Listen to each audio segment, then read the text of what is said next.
कोथिंबीर जी आहे ही जुडी साफ करायची, धुवून घ्यायची मिठाच्या पाण्यामध्ये आणि स्वच्छ पुसून किंवा फॅनखाली थोडी सुकवायची। त्याच्यात पाण्याचा अंश नसला पाहिजे, म्हणजे ती ओलसर नसली पाहिजे। जर ओलसर असेल ना तर बेसन पीठ हे भरपूर लागतं। आणि कोथिंबीर कशी स्टोअर करावी याची लिंक तुम्हाला मी डिस्क्रिप्शन बॉक्समध्ये देणारच आहे। तर ही खास आपण भजी बनवण्यासाठी किंवा वडी बनवण्यासाठी कोथिंबीर तयार केली आहे। तर याच्यामध्ये आता मी टाकत आहे पाव चमचा हळद। मी एकदम थोडीशी कोथिंबीर घेतलेली आहे, म्हणजे याच्यामध्ये 10 ते 12 वड्या होतील। पाव चमचा मी घातली आहे हळद, 1 चमचा मी घालत आहे लाल तिखट। तुम्ही तुमच्या आवडीनुसार कमी जास्त याच्यामध्ये करू शकता। थोडेसे तीळ, हे ऑप्शनल आहे, जर असेल तर घाला, नाही घातले तरी चालतील। 2 टेबलस्पून मी इथे तीळ घेतले आहेत। चवीनुसार आता मी घालत आहे मीठ। तुम्ही इथे आलं लसूण पेस्ट सुद्धा घालू शकता, मी इथे आता नाही वापरणार आहे आलं लसूण पेस्ट। आणि आता याच्यामध्ये घालणार आहे मी 2 चमचे तांदळाचं पीठ। तांदळाचं पीठ घातल्याने कशी होते, वडी जरा एकदम खुसखुशीत होते।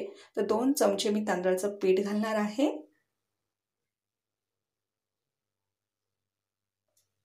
आणि थंडीमध्ये कोथिंबीर ही फार स्वस्त असते, नक्की एकदा तरी वडी बनवून खा। आणि बेसन ह्याच्यात एकदम नाही घालायचं, थोडं थोडं घालायचं, कारण एकदम अंदाज येत नाही। आणि हे सर्व आता जे मिश्रण आहे ते आधी सुकच मिक्स करायचं असं, आणि पाणीही थोडंसं एकदम कमी घालून आहे मळून घ्यायचं, याचा गोळा बनवून घ्यायचा। बघा मी केवढं किंचितचं पाणी घातलेलं आहे, जवळजवळ 2 चमचेच मी पाणी घेतलं असेल। आता ह्याचा सहजच गोळा बनून जाईल। व्यवस्थित चांगलं सगळे घटक जे आहेत ते मिक्स करून घ्यायचे। पाण्याची गरज असेल, सुकं सुकं वाटलं तरच मी हे बघा पाणी घातलं आहे, तरच आपल्याला पाण्याचा वापर इथे करायचा आहे। मस्तपैकी बघा हे सगळं मिश्रण मिक्स करून घ्यायचं। थोडंसं असं तुम्हाला मच्छीसारखं हवं असेल ना टेस्ट, तर थोडंसं तुम्ही इथे आगळ किंवा लिंबूचा रस सुद्धा घालू शकता, त्याने सुद्धा टेस्ट खूप छान येते। हे बघा अशा प्रकारे ना याचा असा गोळा बनवून घ्यायचा।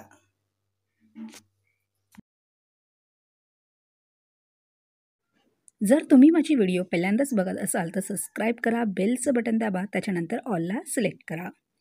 आता ही एक चाळण घेतली आहे मी, आणि या चाळणीला लावायचं आहे तेल। व्यवस्थितपणे तेल लावायचं आहे पूर्णपैकी, नाही तर काय होतं, जे आपण कोथिंबीर ठेवतो ती खाली चिकटून राहणार त्याचा गोळा, आणि ह्याच्यावर ठेवायची। आणि आता खालचा जो टोप आहे तोच मी स्वच्छ करून त्याच्यामध्ये 2 ग्लास पाणी घेतलं आहे, आणि त्याच्यावरती ही चाळणी ठेवायची आणि वरती ठेवायचं झाकण, जेणेकरून त्याची वाफ इकडे तिकडे कुठे जाणार नाही। व्यवस्थित कवर करून घ्यायचं आणि मीडियम गॅसवर 10 ते 15 मिनटं ही जी कोथिंबीरची वडी आहे ती चांगली वाफवायची आहे। अर्ध्या तासानंतर वडी थंडही झालेली आहे। आता याचे आपण असे पीसेस करून घ्यायचे आहेत,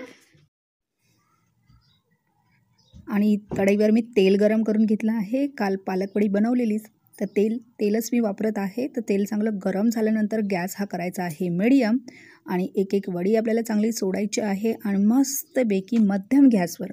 कधीही भाजणीचे जे प्रकार असतात ते मध्यम गॅसवर करायचे, कारण काय होतं, मग ते आतमध्ये कच्चे राहतात आणि फक्त वरून करपल्यासारखे होतात। तर तेल चांगलं गरम झाल्यानंतर गॅस स्लो करायचा, तेलाचं आपलं बघायचं कशाप्रकारे आपलं तेल झालेलं आहे, किंवा मीडियम ठेवायचा।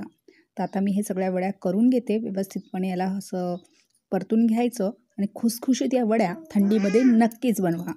आणि युक्ता इथे आता माझ्याकडे वडी मागायला लागलेली आहे, वाट बघते की कधी मम्मी गॅसवरून काढणार, मग थंड करणार आणि मला देणार।